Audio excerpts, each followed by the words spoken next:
This is All India Radio. To mark the 8th centenary of Mahatma Basaveshwara, we now bring you a talk by His Highness Sri Jayachamaraja Wadiyar, Maharaja of Mysore. Sri Basaveshwara was born at Bagewadi in the district of Bijapur of the Karnataka country. His mother, Madalambika, and his father, Madarasa, were pious and devoted to God. He was educated well in his boyhood and showed himself to be a lad of remarkable intelligence, skill, and ability. His imaginative powers, love of God, and spirit of inquiry were much in evidence even from early days, and the people of the place greatly admired him for these virtues. But young Basaveshwara was feeling restless. Neither the class in which he was born, high though it was, nor the social conditions which he inherited, esteemed though they were, brought him peace of mind. The more he thought about religious and social conditions of his time, the more depressed he was, and he finally decided to think and find remedies for the ills of society, and for this purpose he desired to move to a place more peaceful than one in which he was born. He left Bagewadi, went away from his parents, and settled down in Sangamakshetra, a restful place situated on the banks of the holy river Krishna. There he had the good fortune of obtaining a spiritual teacher called Jataveda Muni of the Veerashaiva faith, from whom he learned much.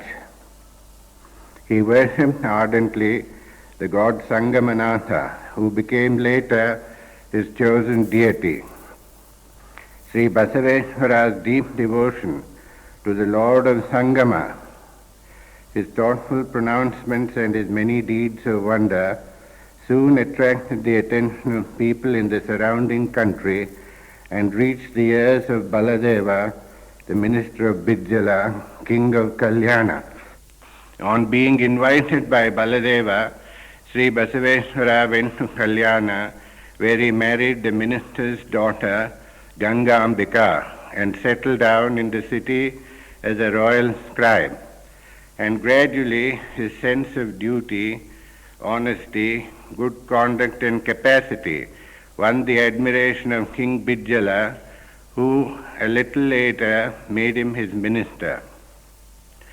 Sri Basaveshwara accepted the high office with joy, for it gave him an opportunity to improve Hindu society and religion, and to test the soundness of the solutions he had arrived at during his useful stay at Sangamakshetra. He invited the citizens of Kalyana and told them in a humble manner, "I am at your service and I seek your cooperation. You must protect me with your good wishes, thinking of me as your most devoted servant." Once in power, he tried his best to improve contemporary society and religion. When Basaveshwara appeared on the religious scene, he found both Buddhism and Jainism in a weakened state in the Karnataka country. The cult of sacrifice was widely practiced, and society was divided into innumerable castes and communities. Basaveshwara was dissatisfied with the ways advocated by the different religions of his times for the realization of God. To him, the proper method for the realization of God was to cultivate that condition of mind in which the unity of the soul and God was immediately felt. He therefore rebelled against the traditional modes of religious practices and set about organizing a society in which the pleasures of divine bliss could be experienced unhindered by other irrelevant considerations. What made Sri Basava great was his concept of bhakti or devotion. He not only practiced intense love of God, but also enabled others to understand the significance and necessity of the path of love for the realization of bliss. He repeatedly emphasized the importance of the path of bhakti as the sole and the surest way to attain liberation, and declared that the two other paths generally advocated, namely those of knowledge and action, were not as potent as the path of devotion. Indeed, they were at best mere aids of devotion. His words in praise of the efficacy of bhakti are worth remembering. Our Lord Kudala Sangama likes devotion. He is not pleased either with music or with the Veda. Nada Priyanu Allah, Veda Priyanu Allah, Bhakti Priya Nama Kudala Sangama Deva. Sri Basava's point of view was enthusiastically welcomed by large numbers among his contemporaries. His cousin Channa Basava said that Basava had come to the earth to unfold the delights of devotion, and Harihara, the Kannada poet, declared, "The power of Basava lies in his devotion." The followers of Sri Basava called him the treasure house of devotion, Bhakti Bhandari, a title which suited him most appropriately. Sri Basaveshwara impressed upon his followers the true nature of devotion or bhakti, which was the path he was advocating for self-realization. He said that the practice of devotion was not as easy as it appeared to be at first sight. Indeed, it bristled with difficulties and dangers and put the devotee to severe tests. Recounting his own experiences in this regard, he said, "Difficult is the practice of bhakti. It cuts like a tree with thorny leaves, or is like thrusting one's hand into an anthill." And he said that the surest way to avoid such dangers was to be completely sincere in devotion to God and to eschew all acts which were done only to impress others. Ridiculing all acts of sham and insincerity on the part of a devotee, Sri Basava said, "People offer milk to a cobra carved in stone, but strike the real one to death.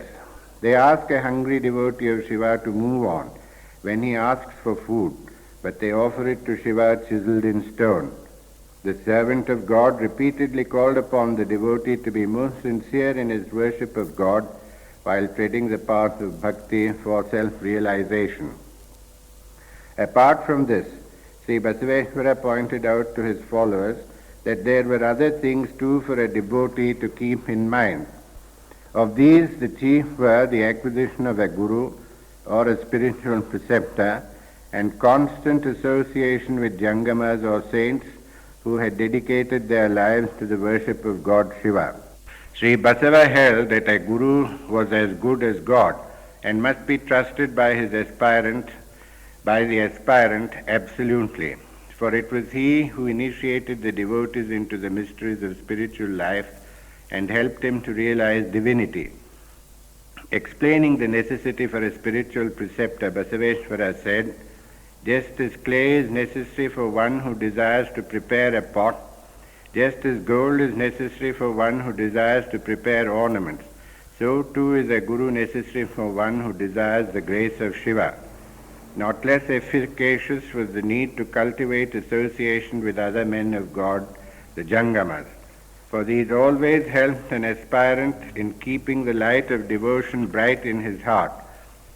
Such men were generally seen wearing the linga, the symbol of God, and they were to be propitiated sincerely and were not to be questioned in any manner. And Sri Basava himself became an ideal man of God, helped by a spiritual preceptor and by a large number of devotees. Just as Sri Basaveshwara established the supremacy of devotion in the domain of religion, he sang the glory of equality in the realm of social organization. When God blessed him with political power, he wanted to put it to good use and build up a society on the twin progressive principles of universal prosperity and social equality. He felt that he could do this by strengthening the Veerashaiva faith, which believed in worshipping exclusively God Shiva. He felt that the belief in a multiplicity of gods was a bar to concentration. Therefore, he pointed out that God was but one, and that he was called by many names, Devanobba Nama Halavu. And on the basis of accepting Shiva as the only God, and Jangamas and Sharanas, the devotees of Shiva, as citizens, Basava built up the edifice of Veerashaiva society. It was open to all the people of the land. Only its votaries had to wear the linga, the symbol of Shiva, on their persons. This faith rejected the utility of sacrifices for leading a spiritual life and advocated 6 stages or shatsthalas for the gradual realization of the divine in man. The first important principle in this society organized by Sri Basaveshwara was that of recognizing the equality of man. He was impatient with those who believed in what was called Varna Dharmam, or theory of class. He declared in unmistakable terms that all talk of high birth and low birth was meaningless, and that a man was really one of high birth provided he had the symbol of Shiva on his person. Ava Kulavadhareno, Shivalinga Vidyavane Kulajano. He exclaimed once, "There is no one who is inferior to me, and there is none superior to a devotee of Shiva. Enninda Kiriyarilla, Shiva Bhaktarinda Hiriyarilla." And under this pleasant scheme of equality, Sri Basaveshwara included all women too. Women were given the same extent of freedom to participate in religious and social matters as men had. And we hear of women like Akka Mahadevi, Neelamma, and Vidyave, and others who enthusiastically participated in discussions of a social and religious nature. Equality of men and women was thus established, and it was easy for Sri Basaveshwara to say that anyone in society may undertake any profession after his or her liking. Only a person ought to be doing some work all the time, for work was worship, kayakave kailasa.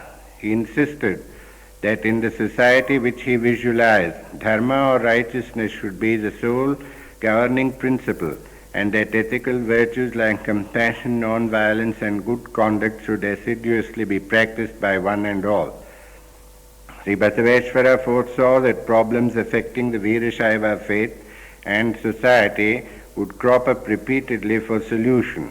In order to solve such problems and to propagate the spiritual views of Veerashaivism, he established and guided a spiritual institution called the Abode of Experience, Anubhava Mantapa at Kalyana. Realizing that the common man in society had to be properly educated in the Veerashaiva way of life, he spoke to his followers in simple and direct Kannada, abandoning the time-honored method of propagating spiritual views in Sanskrit. This approach was revolutionary in character and gave encouragement to experiments in the content and form of South Indian literature in particular. Sri Basaveshwara felt that God and righteousness were the proper subjects of literary effort. Kannada literature was enriched with new and powerful expressions and wise sayings or vachanas, as well as by original meters like Ragale and Sangatya. The greatness or Mahatmya of Sri Basaveshwara lay in pronouncing progressive views on all matters relating to human society. He was not only a Jivan Mukta or a realized soul and a born literary artist, but was also a great reformer of society and a staunch opponent of meaningless tradition. He taught the dignity of labor and pointed out the curse of untouchability, the greatness of womanhood, the necessity for recognizing the supremacy of Shiva, and the charm of social equality. And he practiced what he preached. In short, he laid sure foundations for the concepts of universal friendship and universal peace. It is therefore natural that the country today is grateful to him and pays its respectful homage to the Mahatma who worked hard for the peace and progress of mankind. You were listening to a talk by His Highness Sri Jayachamaraja Wadiyar, Maharaja of Mysore, on the life and achievements of Mahatma Basaveshwara. This broadcast came to you simultaneously from All India Radio Bangalore, Dharwar, Bhadravati and Gulbarga.